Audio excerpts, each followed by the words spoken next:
Një grup arkitektësh, urbanistësh, inxhinierësh dhe piktorësh janë mbledhur në Shkodër për të ngritur shqetësimin mbi fatin e qendrës historike të qytetit. Në fokus të diskutimit ishte plani i detajuar vendor, i cili sipas ekspertëve paraqet rrezik serioz për shkatërrimin e trashëgimisë historike dhe urbane të Shkodrës. Sipas arkitektit Zef Çuni, plani i detajuar vendor bie ndesh me legjislacionin shqiptar dhe hap rrugën për zhdukjen e zonës historike, duke cënuar identitetin e qytetit. Çuni thekson se ndërhyrjet e parashikuara janë të papranueshme në një zonë me status të mbrojtur.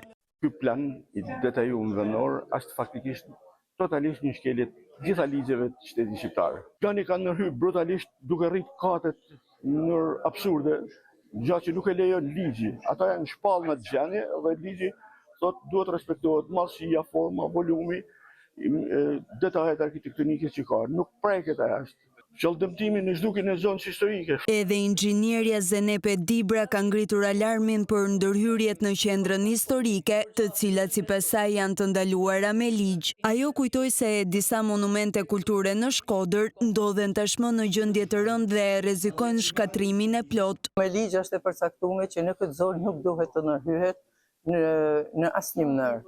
Fokus tjetër është shtrim problemin e disa monumenteve të kulturës që janë në shkatrim e sipër, që mendojmë që duhet marrën parasysh si shtëpia Dan Hasani, shtëpia ku kriju bashkimi, shoqënia Bashkimi, shtëpia Sokolve.